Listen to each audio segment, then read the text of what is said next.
Good morning, students. Welcome back. As we know that this is your English classes, and this class is for standard 2. The chapter name is Kilu the Mongoose. We have already studied about the story of Kilu and Mongoose. हमने इससे पहले भी कुछ कहानी पढ़ रखा था किलू और मंगूस के बारे में, जो कि वो अधूरा रह गया था. सो स्टूडेंट्स, आज हम फिर उस जगह से आगे फिर बढ़ते हैं कि उस कहानी में फिर आगे क्या होता है. आई होप कि आप लोग जो पिछले क्लास में कहानी देखे होंगे वो याद होगा.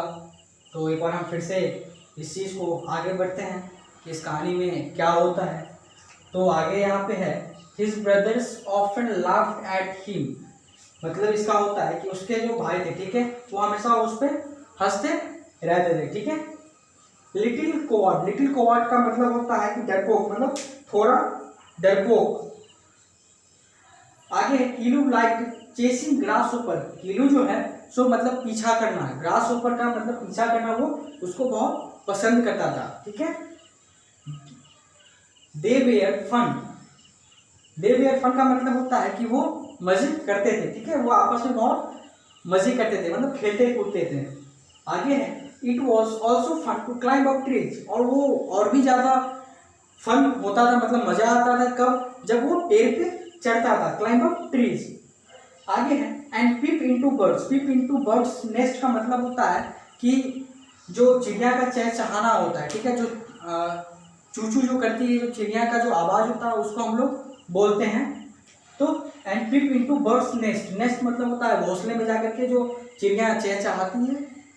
ही like to eat birds egg. और वो मतलब बर्ड्स एग का मतलब होता है जो भी चिड़िया का जो एग होता है, अंडा होता है, उसको वो बहुत पसंद करता था. He also like eating roots and berries. और वो बेरीज और रूट्स को खाना भी पसंद करता था. रूट का मतलब होता है जड़ होता है, और बेरीज मतलब दाना. ठीक है. तो उसको वो खाना बहुत पसंद करता था.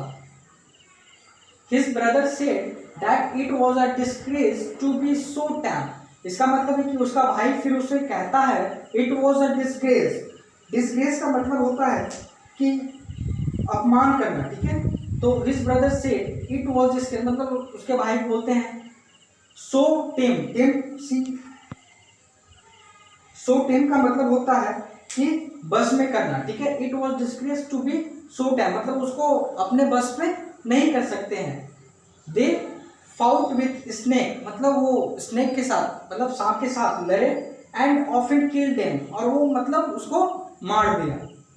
दे लाइक मीट बेस्ट, वो मतलब मांस खाना बहुत पसंद करता था. ठीक है. उसको उस चीज़ को बहुत अच्छा लगता था. माँ why do you keep chasing rat and mice like a cat. मतलब कि तुम जो है सो चेसिंग मतलब होता है कि पीछा करना. तो रैट और माइस का जो है सो पीछा क्यों नहीं करते हो. जैसे कि अगर हम लोग बिल्ली को देखते हैं तो बिल्ली हमेशा चूहा और जो मीट होता है, ठीक है, माइस जिसको बोलते हैं, वो हमेशा उसके पीछे वो रहता है. ठीक है. और जो बिल्ली होता है वो काफ़ी पसंद करता है इस चीज़ को, रैट्स को और माइस को. ठीक है. तो यहाँ पे वही कह रहा है Y do you keep chasing, मतलब तुम जो है सो पीछा क्यों नहीं करते हो rat and mice like a cat. Like a cat का मतलब क्या कि बिल्ली के तरह. Keelu asked one day, Keelu जो है सो एक दिन पूछा. I don't said his mother firmly, मतलब कि इसका है कि आई डोंट मतलब मैं नहीं, सेड हिज मदर फर्मली, वो अपनी माँ को मतलब साफ या मजबूती से नहीं कह सकता है. ठीक है. फर्मली का मतलब मजबूती से या सख्ती से, तो वो नहीं कह पाया. The cat attacks mice on the slide, इसका मतलब है कि जो कैट होता है यानी कि बिल्ली जो होता है, ठीक है, वो स्लाइड इसका मतलब होता है कि हमेशा उस पर अटैक करना. ठीक है. जब भी हम देखते होंगे कि बिल्ली जो है वो हमेशा अपने मीट पे मतलब मांस पे वो हमेशा अटैक करती है. ठीक है. तो जस्ट लाइक से यहाँ पे है, यहाँ पे स्लाई का मतलब होता है मक्कार. ठीक है. तो the cat attacks mice on the sly, वो मतलब हमेशा जो बिल्ली अटैक्स करते हैं. हम लोग भी अपने घर में देखे होंगे कि अगर दूध रखा हुआ है या फिर मीट रखा हुआ है तो हमेशा मतलब उस पर वो अटैक करती है. ठीक है. मतलब आक्रमण करती है. We always attack creatures openly and directly, इसका मतलब है कि हम जो है सो ओपनली हमेशा जो है सो अटैक करते हैं creatures and openly and directly. इसका मतलब है कि हम हमेशा जो है सो क्रिएचर्स का मतलब होता है जीव जंतु, ठीक है, एंड ओपनली मतलब खुला, एंड डायरेक्टली मतलब उसको सीधे आक्रमण करता है, ठीक है। वो हमेशा क्या करता है, वी ऑलवेज अटैक क्रिएचर्स, हम हमेशा जो है सो जीव जंतु पे अटैक करते हैं, वो भी खुले और डायरेक्टली मतलब सीधे। And you all ever do it सक एग्स एंड ईट बेरीज। इसका मतलब है कि वो हमेशा, ठीक है, सक एग्स का मतलब होता है कि अंडे को चूसना, ठीक है, अंडे के अंदर जो रस होता है वो उसको मतलब खाना।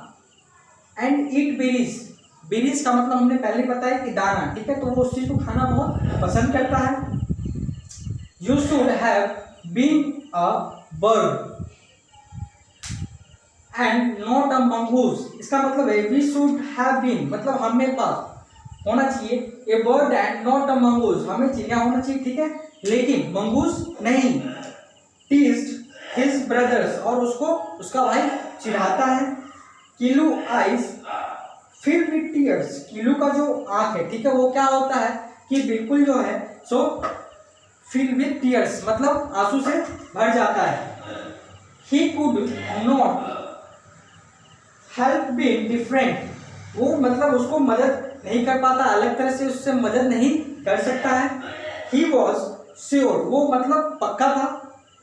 There were other mongoose like him, लेकिन उसकी तरह और भी मतलब कई मंगूस हो सकते हैं। There were other mongoose like him, unfortunately he didn't know any, लेकिन दुर्भाग्य से ही डिडंट नो एनी, वो किसी को नहीं जानता है, ठीक है। सो स्टूडेंट्स, अब हम लोग इस कहानी से जो भी हम लोगों ने पढ़ा है, साथ ही साथ इसमें कुछ वर्ड मीनिंग है, वो अब मैं आप लोगों को नोट डाउन करा देता हूँ। सो स्टूडेंट्स, हमने कुछ वर्ड मीनिंग नोट डाउन किया है, एक बार देख लेते हैं।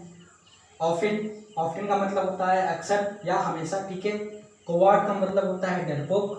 पीप मतलब चहचहाना, जो चिड़िया का जो चींची करना या चहचहाना। बेरीज मतलब दाना। डिसग्रेस मतलब अपमान। टेम मतलब बस में होना या बस में करना। फर्मली मतलब मजबूती से। स्लाई मतलब मक्कार। क्रिएचर मतलब जीव जंतु। अटैक मतलब आक्रमण। और अनफॉर्चुनेटली मतलब दुर्भाग्य से। डायरेक्टली मतलब सीधे। सो स्टूडेंट्स, आई होप कि आप लोगों को अच्छा लगा होगा जो हमने कहानी पढ़ाया है, और बाकी जो कहानी है फिर हम लोग नेक्स्ट डे देखेंगे। फिलहाल आज के लिए इतना ही, और आपका जो होमवर्क है इसको आप अच्छी तरीके से पढ़ेंगे, साथ ही साथ जो कहानी है उसको भी आप पढ़ेंगे और समझेंगे। सो स्टूडेंट्स, थैंक यू, फिर मिलेंगे आपसे नेक्स्ट क्लास में।